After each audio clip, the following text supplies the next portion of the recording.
कल में भी आया था, पाइप से गिर गया था इधर में। गाड़ी पे देखने का सब बचा। এয়া দালি ইয়াত চিকেন 3 পিচকৈ আছে আৰু আলু 3 পিচকৈ আছে আৰু তো ইয়াত ডিছ লৈ লৈছোঁ আৰু ইয়াত ভাত তেনেকুৱাকৈ টোপোলা বান্ধি লৈ লৈছোঁ ধুনীয়াকৈ ইয়াত আধা কেজিমানকৈ ভৰাইছোঁ তাৰপিছত এতিয়া আমি এই ভাতখিনি লৈ ৰেলৱে ষ্টেচনত যাম পল্টন বজাৰৰ ৰেলৱে ষ্টেচনত যাম তো মানে ৰেলৱে ষ্টেচনত যোৱাৰ উদ্দেশ্য মানে তাত বহুত অঘৰী মানুহ দেখা পোৱা যায় এসাঁজ খাবলৈ অসুবিধা সিহঁতৰ হয় তো গতিকে ভাবিলোঁ আমাৰ গ্ৰীণ মাইণ্ড মেনেজমেণ্ট ইনষ্টিটিউট তৰফৰ পৰা আমি এসাঁজ ভালকৈ সিহঁতক আমাৰ তৰফৰ পৰা এসাঁজ পেট ভৰোৱাকৈ খাবলৈ দিব পাৰিম তো গতিকে ভাবিলোঁ সেই পদক্ষেপটো আমি লৈ লৈছোঁ তো গতিকে আমি এতিয়া ৰেলৱে ষ্টেচন ওলাই যাম আৰু চাম কেইজনক লগ পোৱা হয় পল্টন বজাৰ ৰেলৱে ষ্টেচনত তাৰপিছত আমি ৰাস্তা পিনে যাম কেইজনক দিব পাৰোঁ আজি লগ কৰিম আৰু আপোনালোকক ডাইৰেক্টলি পল্টন বজাৰ লগ কৰিম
आप लोग कितना दो आदमी मिलके खा लेना मिलके खाना दोनों को देना भाई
ভাত আৰু ভাত লৈ আহিম ভাত আহিম দেই পিছত আহিম আকৌ আহিম দেই আৰু আহিম আৰু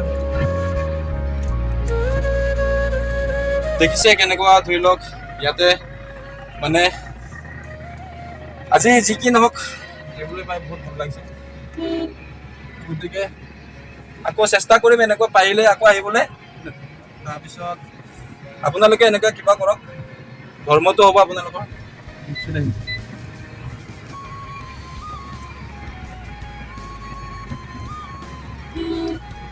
ভালকৈ বনাম। এয়া আমি বৰ্তমান খানা আয়োজন কৰি ওলাই আহিলোঁ বাহিৰলৈ।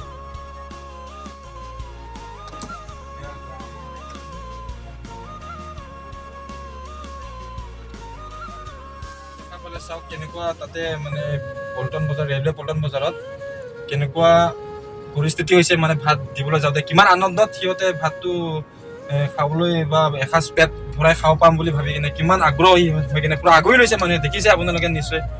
তো দিবলৈ পাই মোকো বহুত ভাল লাগিছে মোৰো। তো নেক্সট বাৰ চাম আমি গুৱাহাটীৰ কোন ঠাইলৈ দিব যাব পাৰোঁ। তো গতিকে ভিডিঅ'টো যিমানখিনি পাৰে আপোনালোকক শ্বেয়াৰ কৰিব, সঁচাকৈ বহুত ভাল লাগিলে। বস্তু মানে কি ধৰি লওক সিহঁতৰ পেটটো যে ভৰিব বুলি ভাবি কিনে, তো বহুতখিনি চবখিনিকো দিব নোৱাৰিলোঁ। আমি মিনিমাম 40টামান পেক, মানে 40টামান কিবা বনাই লৈ গৈছিলোঁ। ইমান মানুহ হ'ব বুলি গম পোৱা নাছিলোঁ। তো গতিকে অলপ কম হৈ গ'ল। তো আৰু নেক্সট বাৰ যাম। আৰু অলপ কিছুমানকতো ভাত নোপোৱাবোৰক অলপ পইচা দি দিছোঁ মই, কিছুমানক 50 টকা, কিছুমানে 100 টকা, 10 টকা, 20 টকা যিমানখিনি পাৰত দিছোঁ।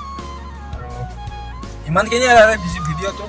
তো আৰু নেক্সট ভিডিঅ'ত আহিম। তো আজিলৈ বাই।